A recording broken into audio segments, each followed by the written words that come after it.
नमः शिवाय। श्री शिवाय नमस्तुभ्यम। सोमवार व्रत विधि और सोमवार व्रत कथा। इस व्रत को करने वाले को चाहिए कि वह सोमवार को प्रातः काल काले तिल का तेल लगाकर स्नान आदि करे। वस्तुतः सोमवार व्रत साधारणतया दिन के तीसरे पहर तक होता है। व्रत में फलाहार या पारण का कोई खास नियम नहीं है, किंतु यह आवश्यक है कि दिन रात में केवल एक समय भोजन करें। सोमवार के व्रत में शिव पार्वती का ध्यान एवं पूजन करना चाहिए। सोमवार के व्रत 3 प्रकार के होते हैं: साधारण प्रति सोमवार, सौम्य प्रदोष और 16 सोमवार। विधि तीनों की एक जैसी है। शिव पूजन के पश्चात कथा सुननी चाहिए। प्रदोष व्रत 16 सोमवार प्रति सोमवार कथा तीनों की अलग अलग है, जो इस कथा में होगी।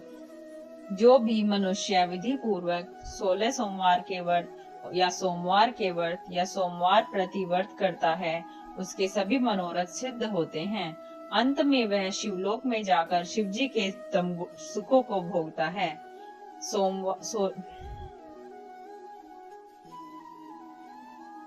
कथा इस प्रकार है। एक बहुत धनवान साहूकार था, जिसके घर धन आदि किसी प्रकार की कोई कमी नहीं थी, किंतु उसको एक दुख था कि उसके कोई पुत्र नहीं था। वह इस चिंता में दिन रात व्यतीत करता था। वह पुत्र की कामना के लिए प्रति सोमवार को शिवजी का व्रत और पूजन किया करता था तथा सायंकाल को शिव मंदिर में जाकर शिव के समीप जाकर दीपक जलाया करता था। उसके इस भक्ति भाव को देखकर एक समय श्री पार्वती जी ने भगवान शंकर से कहा कि हे महाराज, यह साहूकार आपका अनन्य भक्त है और सदैव आपका व्रत और पूजन बड़ी श्रद्धा से करता है। आपको इसकी मनोकामना पूर्ण करनी चाहिए। शिवजी ने कहा, हे पार्वती, यह संसार क्रम क्षेत्र है। किसान खेत में जैसा बीज बोता है वैसा ही फल काटता है। उसी प्रकार इस संसार में प्राणी जैसा कार्य करते हैं वैसा ही फल भोगते हैं। पार्वती जी ने अत्यंत आग्रह से कहा, महाराज, जब यह आपका अनन्य भक्त है और इसको यदि किसी प्रकार का दुख है तो आपको उसे अवश्य दूर करना चाहिए, क्योंकि आप सदैव अपने भक्तों पर दयालु होते हैं और उनके दुखों को दूर करते हैं। यदि आप ऐसा नहीं करेंगे तो मनुष्य आपकी सेवा तथा व्रत क्यों करेंगे? पार्वती जी का ऐसा आग्रह देख शिवजी प्रसन्न होकर कहने लगे, हे पार्वती, इसके कोई पुत्र नहीं है। इसी चिंता में यह अति दुखी रहता है। इसके भाग्य में पुत्र न होने पर भी मैं इसको पुत्र की प्राप्ति का वर देता हूँ, किंतु यह पुत्र केवल 12 वर्ष तक जीवित रहेगा। इसके पश्चात वह मृत्यु को प्राप्त हो जाएगा। इससे अधिक मैं इसके लिए और कुछ नहीं कर सकता।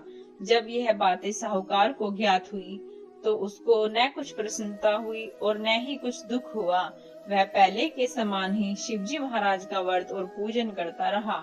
कुछ काल व्यतीत हो जाने पर साहूकार की स्त्री गर्भवती हुई और 10वें माह में उसके गर्भ से अति सुंदर पुत्र की प्राप्ति हुई। साहूकार के घर में बहुत खुशी मनाई गई, किंतु साहूकार ने अपने केवल 12 वर्ष की आयु जान कोई अधिक प्रसन्नता प्रकट नहीं की और न ही किसी को यह भेद बताया। जब यह बालक 11 वर्ष का हो गया तो उस बालक की माता ने उसके पिता से विवाह आदि के लिए कहा, तो वह साहूकार कहने लगा कि अभी मैं इसका विवाह नहीं करूंगा, अपने पुत्र को काशी जी पढ़ने के लिए भेजूंगा। फिर साहूकार ने अपने साले अर्थात बालक के मामा को बुलाकर तथा उसको बहुत सा धन देकर कहा, तुम इस बालक को काशी पढ़ने के लिए ले जाओ और मार्ग में जिस स्थान पर भी जाओ यज्ञ करते और ब्राह्मणों को भोजन कराते जाना। वह दोनों मामा भांजे यज्ञ करते और ब्राह्मणों को भोजन कराते जा रहे थे। मार्ग में एक शहर पड़ा। उस शहर में एक राजा की कन्या का विवाह था और दूसरे राजा का लड़का जो विवाह कराने के लिए बारात लेकर आया था, वह एक आंख से काना था। उसके पिता को इस बात की बड़ी चिंता थी कि कहीं वर को देखकर कन्या के माता पिता विवाह में किसी प्रकार की अड़चन पैदा न कर दे। इस कारण जब वह उसने अति सुंदर सेठ के लड़के को देखा तो उसने मन में विचार किया कि क्यों न दरवाजे के समय इस लड़के से वर का काम चलाया जाए। ऐसा विचार कर वर के पिता ने उस लड़के को वर के कपड़े पहनाकर तथा घोड़ी पर चढ़ाकर द्वार पर ले गए। सब कार्य प्रसन्नता से पूर्ण हो गया। फिर वर के पिता ने सोचा कि यदि विवाह कार्य भी इस लड़के से करा लिया जाए तो क्या बुराई है। ऐसा विचार कर लड़के और उसके मामा ने कहा, यदि आप फेरों का और कन्यादान के कार्य भी करा दे तो आपकी बड़ी कृपा होगी। मैं इसके बदले में आपको बहुत सारा धन दूंगा। तो उन्होंने स्वीकार कर लिया। विवाह कार्य भी बहुत अच्छी तरह से संपन्न हो गया। किंतु जिस समय लड़का जाने लगा तो उसने राजकुमारी की चुंदड़ी के पल्ले पर लिख दिया कि